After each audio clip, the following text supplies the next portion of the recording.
Hey viewers, welcome back to your own channel Target Bullseye। आज हम लोग जिस कंपनी के बारे में बात करने वाले हैं उस कंपनी का अगर ईपीएस आप देखेंगे तो ऑलमोस्ट आपको 10 के आसपास नज़र आ रहा है। यहाँ पे आपको एटलीस्ट 20 तो होना चाहिए किसी भी कंपनी का ईपीएस, एंड कभी कभी डिफर भी करता है इंडस्ट्री वाइज, बट एटलीस्ट 20 तो होना चाहिए। बट आपको यहाँ पे 10 देखने को मिल रहा है। बात करें अगर इंडस्ट्री पीई की तो इंडस्ट्री पीई यहाँ पे 23 है, बट स्टॉक पीई की बात करें तो 433 के आसपास आपको देखने को मिल रहा है। इसका रीज़न हम लोग जानेंगे आगे कि क्यों आपको इतना ज़्यादा, आपको इंडस्ट्री पीई से ज़्यादा आपको जो स्टॉक पीई है इतना ओवर, आप कह सकते हैं कि ओवर वैल्यूड प्राइस पे क्यों मिल रहा है। क्योंकि ये शेयर भी उतना ही अच्छा है और इस कंपनी ने काफ़ी अच्छा रिटर्न भी बना के दिया अपने शेयर होल्डर्स को जब से ये कंपनी लिस्ट हुई है मार्केट में। साथ ही अगर बात करते हैं डिलीवरेबल्स की तो काफ़ी ज़्यादा परसेंटेज में आपको लोग यहाँ पे इंटरेस्टेड दिख रहे हैं, क्योंकि 58 to 59% लोग हैं जो इसको आज के दिन डीमेट अकाउंट में लेके जा चुके हैं। बाकी आज तो आप सभी ने मार्केट का हाल देखा ही होगा। अब इसके बाद हम लोग चलते हैं इसके रिटर्न्स के ऊपर। रिटर्न्स आप देखेंगे कि एक साल में, क्योंकि कंपनी कुछ साल पहले ही लिस्ट हुई है, तो यहाँ हम लोग बात करें एक साल के रिटर्न की तो एक साल में भी रिटर्न जो रहा है इसका काफ़ी बेहतरीन आपको देखने को मिल रहा है। 210% के आसपास का रिटर्न रहा है। बाकी अगर बात करते हैं 1 वीक, 3 मंथ और 9 मंथ की, 1 मंथ की, तो यहाँ पे जो है वो आपको शेयर उतना भागा हुआ नहीं दिख रहा है। दैट मीन्स अभी इसमें प्रॉफिट बुकिंग चल रही है और हो सकता है कि आपको यहीं पे एक काफ़ी अच्छी अपॉर्चुनिटी मिल जाए और इस शेयर में आप एंटर कर सके, क्योंकि ये अभी आप, क्योंकि इसके ऊपर हमने ऑलरेडी वीडियो पहले भी बनाया हुआ है, तो शायद कुछ लोगों ने नहीं देखा होगा। हमने वहाँ पे भी बहुत सारी चीज़ें डिस्कस की थी और अभी है कि इसमें काफ़ी टाइम से प्रॉफिट बुकिंग है, तो यहाँ पे आपको एक बेहतरीन अपॉर्चुनिटी मिलने वाला है। और क्योंकि हमने लास्ट वीडियो में भी बताया था कि ये नेक्स्ट मल्टी बैगर कंपनी होने वाला है, तो उसी के बेसिस पे अगर आप यहाँ पे इन्वेस्टमेंट करते हैं या फिर अभी जो प्रॉफिट बुकिंग का जो टाइम फ्रेम चल रहा है, टाइम ड्यूरेशन है, इसमें आप इन्वेस्टमेंट करते हैं तो आपको आने वाले टाइम में ये share multibagger return, multifold return देने वाला है। तो चलिए जानते हैं कि हम कौन से कंपनी की बात कर रहे हैं। तो आज हम लोग बात कर रहे हैं एफले इंडिया लिमिटेड के बारे में, जो कि सिंगापुर बेस्ड कंपनी है and it was founded in 2005। But बात करें इंडिया में कब एंट्री हुई थी इसकी, तो 2006 में ये कंपनी एंटर हुई है इंडिया में। इसका जो आईपीओ आया था वो 8 अगस्त 2019, दैट मीन्स अभी इसको ज़्यादा साल हुए नहीं हैं। अब अगर इनके हम जो बिजनेस मॉडल है या फिर ये किस उसमें काम करते हैं, तो आप देख सकते हैं they work on PaaS, PaaS, that means platform as a service के सर्विस प्रोवाइडर है और इस बिजनेस सेगमेंट में ये काम करते हैं। तो सिंपल लेमन लैंग्वेज में आप कह लें या फिर सिंपल लैंग्वेज में अगर बात करते हैं तो ये कंपनी, जैसे कि थोड़ा सा हम लोग पीछे चलते हैं कि पहले के टाइम में क्या होता था कि कभी भी जो हमें प्रमोशन कराना होता था, मान लीजिए हम एज अ कंपनी है बट हमें अपने कुछ प्रोडक्ट्स हैं जिसकी एडवर्टीजमेंट करानी है या प्रमोशन कराना है, उस टाइम क्या है हमें खुद भी नहीं पता होता था कि हम जो है अपने जो टारगेट ऑडियंस है उस उनके तक हमारी जो मैसेज है या फिर हमारे जो एड्स हैं प्रोडक्ट के बारे में जो हम बता रहे हैं वो उन तक पहुंच भी रहा है या नहीं पहुंच रहा है। क्योंकि उस टाइम पे होर्डिंग्स होते थे और आप कह सकते हैं कि बहुत ही ट्रेडिशनल वे में एडवर्टीजमेंट और प्रमोशन हुआ करते थे। बट आज के डेट में क्या है कि हम लोग काफ़ी ज़्यादा, आप कह सकते हैं कि हम लोग टेक सेवी हो गए हैं या फिर हम काफ़ी ज़्यादा हम लोग इंटरनेट यूज़ कर रहे हैं, चीज़ें हम काफ़ी टाइम सोशल मीडिया पे रहते हैं, जितनी चीज़ें हैं वो हम ऑनलाइन यूज़ कर रहे होते हैं, ई कॉमर्स वेबसाइट्स यूज़ करते हैं जहाँ पे हम ऑनलाइन प्लेटफॉर्म पे अपनी जो भी है वो खरीदारी करते हैं। तो यहाँ पे आप देखते होंगे कि जब भी हम कभी फेसबुक पे या फिर कभी हम लोग, जैसे कि अमेजोन है, फ्लिपकार्ट है या काफ़ी सारे जैसे वेबसाइट्स हैं जहाँ पे हम लोग शॉपिंग के लिए जाते हैं, मिंत्रा है, तो आप देखते होंगे कि काफ़ी टाइम आपको टाइम टू टाइम एक नोटिफिकेशन आता रहता है या फिर आप कह लें कि आपको उसके उस पर्टिकुलर जिस प्रोडक्ट को आपने देखा है कुछ टाइम पहले, उस पर्टिकुलर प्रोडक्ट के ऊपर बार बार आपके पास नोटिफिकेशन आ रहा होता है फेसबुक पे भी। कभी आप कोई और वेबसाइट पे जाते हैं तो वहाँ पे भी आपको एक छोटा सा ऐड साइड में दिख रहा होता है। तो ये कंपनी वही करती है कि जितने भी आप कह सकते हैं कि डेटा पॉइंट्स को यूज़ करके जो जनरल कंज्यूमर होते हैं उनको, उनके जो इनसाइट्स होते हैं उसको जनरेट करती है एंड उसके थ्रू, डिजिटल मार्केटिंग के थ्रू जो है ये अपने ऑडियंस को टारगेट करने की कोशिश करती है। तो ये कंपनी वहाँ पे काम आती है कि डिजिटल मार्केटिंग में हेल्प करते हैं बाकी जो भी कंपनीज हैं उनको, और अपने टारगेट ऑडियंस तक पहुँचने में हेल्प करती है बाकी कंपनीज को। तो यहाँ पे आपको बेसिकली जो एक बेसिक सा इनका बिजनेस सेगमेंट है वो आपको समझ आ रहा होगा। अगेन अगर और चीज़ों की बात करें तो it helps offline companies to go online through platform based app development. तो यहाँ पे जो ऑफलाइन कंपनीज भी हैं उनको भी ये प्रोवाइड करते हैं ऑनलाइन प्लेटफॉर्म, आप कह सकते हैं प्रोवाइड करते हैं ऐप डेवलपमेंट का। तो अगर आपको और बहुत ज़्यादा इन्फॉर्मेशन चाहिए इसके ऊपर तो आप जाके इसके जो वेबसाइट्स है उसको आप चेकआउट कर सकते हैं, क्योंकि काफ़ी सारे इन्फॉर्मेशन आपको वहाँ पे बहुत अच्छे तरीके से समझ भी आएंगे और काफ़ी सारी चीज़ें मिलेंगी, क्योंकि हमने यहाँ पे क्रिस्प एंड शॉर्ट में रखा है कि बेसिक से कि इनका जो एक थॉरली हमने देख लिया कि कंपनी करती क्या है। अब देखते हैं इसके जो आप कह सकते हैं कि रेवेन्यू कहाँ से इनको जनरेट होता है, ये सारी चीज़ें भी हम लोग इसी वीडियो में बात करेंगे।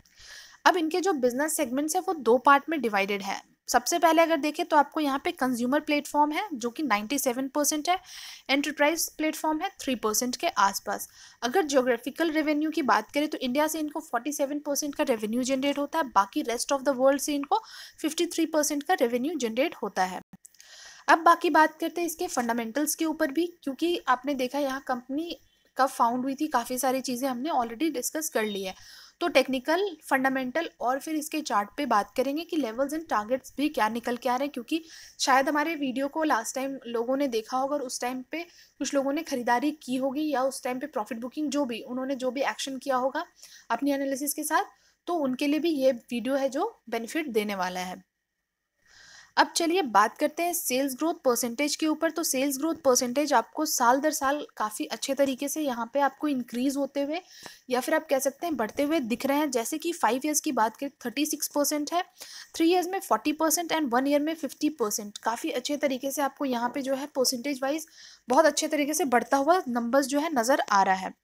प्रॉफिट ग्रोथ परसेंटेज की बात करें तो प्रॉफिट ग्रोथ परसेंटेज भी आपको यहाँ पे शानदार दिख रहे हैं। सबसे पहले 3 ईयर्स की बात करें, 3 ईयर्स में आपको यहाँ पे 363% के आसपास नज़र आ रहा है।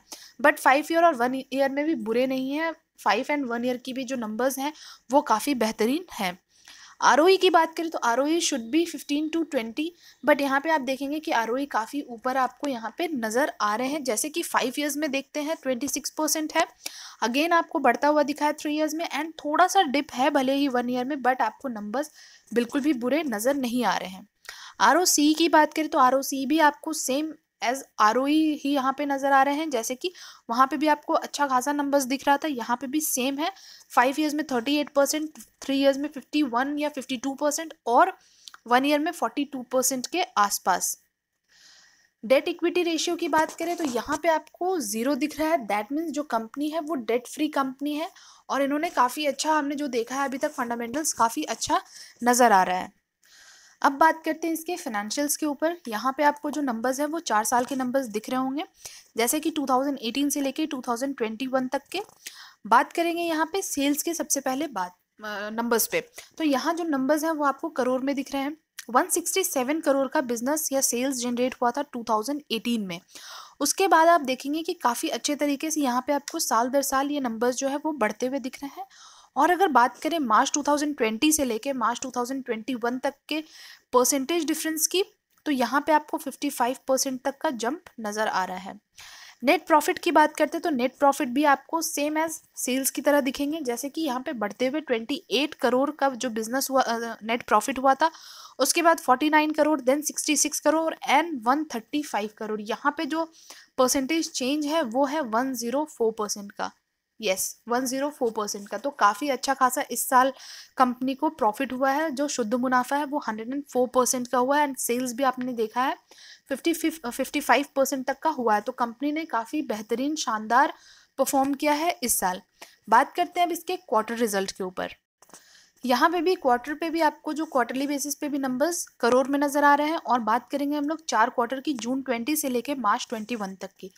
सेल्स की बात करते हैं तो सेल्स भी जो है नंबर्स आपको वो 3 क्वार्टर में तो काफ़ी अच्छे तरीके से बढ़ते हुए नज़र आ रहे हैं। बट बात करें अगर मार्च 21 की तो आपको यहाँ पे डिप देखने को मिल रहा है, जो कि परसेंटेज चेंज की बात करें तो 5% के आसपास का आपको यहाँ पे डिप नज़र आ रहा है। नेट प्रॉफिट की बात करें तो नेट प्रॉफिट आपको यहाँ पे जो है नंबर्स वो भी बढ़ते हुए दिखे हैं हर क्वार्टर वाइज। तो यहाँ पे अगर परसेंटेज चेंज की बात करते हैं जैसे कि 31 करोड़ एंड देन 59 करोड़, तो यहाँ पे आपको 90% का जंप देखने को मिल रहा है। दैट मीन्स कंपनी ने ईयर ऑन ईयर तो काफ़ी अच्छा बेहतरीन परफॉर्मेंस था, बट सेल्स की बात करें तो सेल्स में आपको गिरावट नज़र आ रही है, बट नेट प्रॉफिट जो है वो 90% का जंप आपको देखने को मिल रहा है। तो बेशक कंपनी ने काफ़ी अच्छा परफॉर्म किया है, अगर बात करते हैं क्वार्टर वाइज या फिर बात करें हम लोग ईयर ऑन ईयर बेसिस पे। तो चलिए अब देखते हैं प्रमोटर्स की होल्डिंग क्या है इसके ऊपर। अब अगर शेयर होल्डिंग पैटर्न्स के ऊपर बात करते हैं तो यहाँ पे भी हम लोग 4 क्वार्टर की बात करेंगे, जून 20 से लेके मार्च 21 तक की। तो मैक्सिमम नंबर्स ऑफ जो होल्डिंग्स हैं वो प्रमोटर के पास ही आपको देखने को मिल रहे हैं, भले ही आपको क्वार्टरली बेसिस पे जो है वो नंबर्स अभी घटे हुए दिखेंगे, 62.60 के आसपास है। और पिछले जो जून 20 की बात करते हैं तो 68.38 के आसपास हुआ करता था।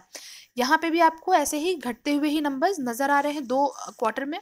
बाकी 2 क्वार्टर इन्होंने कंसिस्टेंसी मेंटेन की हुई थी। बात करते हैं अगर एफआईआई के, तो जो इन्होंने अपने जो होल्डिंग्स है उसको कट शॉर्ट किया, बट यहाँ पे एफआईआई ने अपने होल्डिंग्स को बढ़ाया है। जैसे कि 7.59 से आप देख सकते हैं बढ़ाते हुए इन्होंने 17.28 के आसपास तक अपनी होल्डिंग्स जो है उसको कर लिया है। डीआईआई की बात करें तो डीआईआई ने भी अपनी जो होल्डिंग्स है उसको क्वार्टरली वाइज यहाँ पे आपको घटाते हुए दिख रहे होंगे, 10.95 से आपको 6.93 के आसपास नज़र आ रहा है। पब्लिक के होल्डिंग की बात करें तो पब्लिक ने भी अपनी जो होल्डिंग्स हैं बीच में तो थोड़ा सा कट शॉर्ट किया था, बट वापस से बढ़ाया है। और बात करें अगर जून 20 के मुकाबले तो यहाँ पे आपको फिर भी बढ़े हुए नंबर्स दिख रहे हैं। बाकी प्लेज की बात करें तो यहाँ पे हमें किसी तरह का कोई प्लेज नज़र नहीं आ रहा है। अब देख लेते हैं म्यूचुअल फंड्स की जो इन्वेस्टमेंट रही है वो कौन कौन से म्यूचुअल फंड्स हैं जो इन्वेस्टमेंट कर रहे हैं। First one is Sundaram service fund direct growth, 3.48 के आसपास की इनकी इन्वेस्टमेंट्स हैं। L and T focused equity, Aditya Birla sun life, L and T mid cap fund, Canara Robeco and Nippon India small cap. बाकी परसेंटेज जो है वो आप यहाँ पे क्लियरली देख सकते हैं। अब बात करते हैं इसके चार्ट के ऊपर। तो चार्ट पे आपको जो नज़र आ रहा है वो 1 वीक के टाइम फ्रेम में हम लोग बात करने वाले हैं। हर एक कैंडल 1 वीक को रिप्रेजेंट करता हुआ नज़र आ रहा है। तो सबसे पहले देखेंगे जो ये शेयर है, जो हमने बात की कि आईपीओ जो इसका आया था या फिर जब लॉन्च हुआ था ये कंपनी स्टॉक मार्केट में, तो 2019 के टाइम पे इसका लॉन्चिंग था। तो बात करते हैं जब इसका प्राइस बैंड हुआ करता था उस टाइम पे मार्केट में आने से पहले जो प्राइस बैंड तय किया गया था वो था 745 के आसपास, ₹745। बट इसकी जो लिस्टिंग हुई है वो हुई है 929 के लगभग। अब आप देख सकते हैं ये जो कंपनी है या स्टॉक है 25% प्रीमियम पे लिस्टिंग हुई थी इसकी।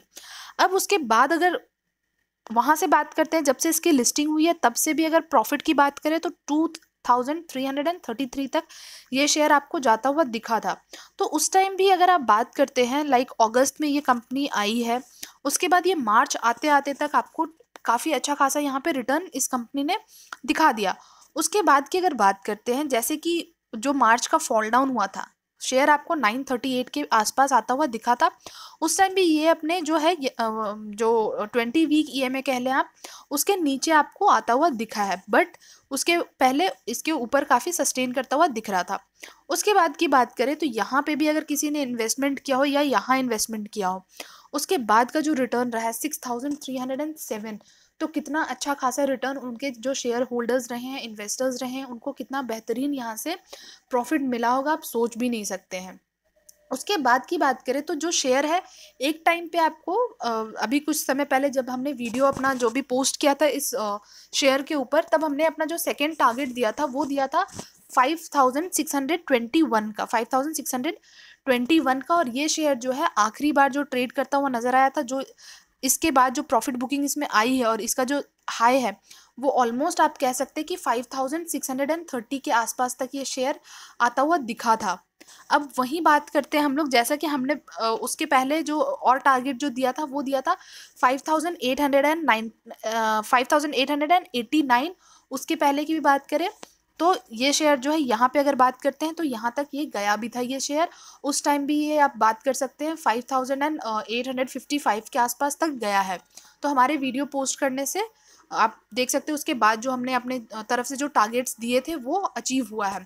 बट उसके बाद जो इसमें शेयर में एक आप देख सकते हैं कि बुल रन आपको आता हुआ दिखा है कुछ हफ्तों से, जो कि अभी जो शेयर है ये आपको ट्रेड करता हुआ दिख रहा है 4659 के आसपास। अब इसमें देखते हैं हम लोग, अब इसी चीज़ को हम लोग थोड़ा सा छोटे टाइम फ्रेम पे देखेंगे क्योंकि वहाँ जो चीज़ें हैं वो ज़्यादा क्लियर तरीके से हमें समझ आने वाली है। अब हम लोग 1 डे के टाइम फ्रेम पे बात करने वाले हैं, जहां हर एक कैंडल 1 डे को रिप्रेजेंट करता हुआ आपको नजर आ रहा होगा। तो जैसा कि हमने देखा कि जो इसका प्रीवियस टू प्रीवियस हाई जो था वो 6,307 के आसपास था, और हमने बात करी थी कि ये शेयर जो है वो 5,621 तक जा सकता है। तो ये वहाँ की बात है। अब अभी हमने इतना एक्सपेक्ट नहीं किया था कि इतना नीचे ये आ सकता है, बट चलो ठीक है, अगर अभी आया है तो हमें अभी वेट करना चाहिए कि अगर ये और नीचे की तरफ आता है तो हम अपने जो इन्वेस्टमेंट्स हैं, जो फ्रेश इन्वेस्टमेंट्स हैं, वो हम कहाँ पे कर सकते हैं। और जिन्होंने ऊपर इन्वेस्ट किया होगा उन्होंने अभी तक प्रॉफिट बुक नहीं किया है, तो थोड़ा वेट कर ले। जब ये रिवर्स होता है तो लॉस बुक करने का नहीं है, थोड़ा रिवर्स होता है यहाँ से, उसके बाद आप प्रॉफिट बुक करके फिर आप निकल सकते हैं। तो सबसे पहले बात करते हैं कि अगर ये शेयर और नीचे की तरफ आता है और ये कहाँ कहाँ पे आपको सपोर्ट लेता हुआ दिखेगा, तो सबसे पहले हम लोग बात करेंगे, ये सपोर्ट लेता हुआ दिखेगा आपको 4,500 के आसपास, अदरवाइज आपको 4,430 के आसपास। तो आप सोच सकते हैं आपको इन दोनों के बीच जो एक सपोर्ट आपको निकल के आएगा, तो उस वहाँ से आपको ये या तो रिवर्स हो सकता है, अदरवाइज और नीचे की अगर हम लोग बात करते हैं तो ये शेयर जो है वो 4,297 के आसपास तक आपको आता हुआ दिख सकता है। इसको हम लोग थोड़ा सा जूम कर लेते हैं सो बेटर तरीके से हमें चीज़ें नज़र आए। तो यहाँ पे हमने बात की, जो थर्ड सपोर्ट निकल के आएगा वो निकल के आएगा आपके 4,297, दैट मीन्स जो इसका ब्लू लाइन है 200 डे EMA है उसके आसपास निकल के आएगा जो इसका सपोर्ट है। तो ये यहाँ तक आ सकता है, और उसके बाद अगर ये यहाँ से रिवर्स होता है या फिर अपने करंट प्राइस से जो रिवर्स होता है, तो रेजिस्टेंस को अगर जो ब्रेक करेगा उसकी भी हम लोग बात करते हैं। तो अगर इसको थोड़ा अब हम लोग छोटा करते हैं, अब अगर हम लोग बात करें कि अपने जो करंट लेवल पे है जहाँ पे, उसके बाद यहाँ से रिवर्सल इसमें आता हुआ दिखता है, दैट मीन्स 4,731 के ऊपर एक बार ब्रेकआउट करता है ऊपर की तरफ, तो आपको आने वाले दिनों में 4,891 तक भी आपको आता हुआ दिखेगा। अदरवाइज बात करें लास्ट, तो 5,000 भी आता हुआ आपको दिख सकता है। बाकी जितना आप लॉन्ग टर्म पे होल्ड करेंगे उस हिसाब से आपको जो इसके प्रीवियस हाई थे वहाँ तक भी आपको जाता हुआ दिखेगा, जो 5,630 है, 5,889 है, एंड जो 6,300 है वहाँ तक भी आपको आता हुआ दिखेगा। But it all depends on your कि आप कितना आप होल्ड कर रहे हैं या फिर किस तरीके से आप होल्ड कर रहे हैं, क्योंकि मल्टी बैगर जो शेयर्स होते हैं वो आपको अच्छा खासा आप होल्ड करते हैं या फिर उस कंपनी के साथ आप टिके रहते हैं, तभी उस शेयर के साथ आपको टिकना पड़ता है, तभी आपको अच्छा खासा एक रिटर्न बना के देता है। बाकी मल्टी बैगर शेयर्स जिनको नहीं पता है तो उनके लिए भी हमने एक वीडियो डाला हुआ था सैटरडे को, आप चाहें तो वो जाके चेकआउट कर सकते हैं। वो आपको जो लिंक है या वीडियो का जो लिंक है वो आपको आई बटन पे मिल जाएगा। बाकी जो हमने बात की कि ये आने वाले मल्टी बैगर शेयर में से एक है, और उसी हिसाब से आपको रिटर्न भी बना के देगा, क्योंकि हमने देखा है पिछले अपने जो भी 1 वीक के टाइम फ्रेम में कि किस तरीके से इसने काफ़ी छोटे टाइम फ्रेम में काफ़ी अच्छा खासा इसने रिटर्न बना के दिया है। अभी आपने भी ये भी देखा कि EPS जो हमने वहाँ पे डिस्कस किया, पी हमने डिस्कस किया था वैल्यूएशन के ऊपर, तो आपको काफ़ी ज़्यादा अभी पी जो है ओवर वैल्यूड दिख रहा था। यही रीज़न है कि इसमें अभी प्रॉफिट बुकिंग भी चल रही है। मार्केट का भी हाल आप देख रहे हैं किस तरीके से आपको प्रॉफिट बुक होता हुआ दिख रहा है, नीचे की तरफ आपको आता हुआ दिख रहा है। बाकी ये जो शेयर है अभी भी ये बियरिश कैटेगरी में ये जा चुका है, वेरी बियरिश कैटेगरी में जा चुका है। तो फिर भी आप अगर चाहें तो आप वेट करें, यहाँ से आपको जो भी है हमने जो भी डिस्कस किया है रिवर्सल के लिए या फिर जो सपोर्ट्स हैं या फिर जहाँ पे ये एक बार सपोर्ट लेगा, रेजिस्टेंस, सारा कुछ हमने इस वीडियो में डिस्कस किया। बाकी फिर भी अगर आपको कोई डाउट है तो आप हमारे कमेंट में पूछ सकते हैं, हम वहाँ पे आपको कोशिश करेंगे कि जल्द ही रिप्लाई करें, क्योंकि कभी कभी थोड़ा सा हम लोग टाइम लगता है रिप्लाई करने में, बट कोई नहीं, हम लोग रिप्लाई करेंगे। तो आप वहाँ चाहें तो आप पूछ सकते हैं। बाकी आई थिंक आज की वीडियो में हमने काफ़ी कुछ डिस्कस किया है इस शेयर के बारे में। बाकी मिलेंगे हम आपसे जल्द ही नेक्स्ट वीडियो में, तब तक के लिए thank you and take care.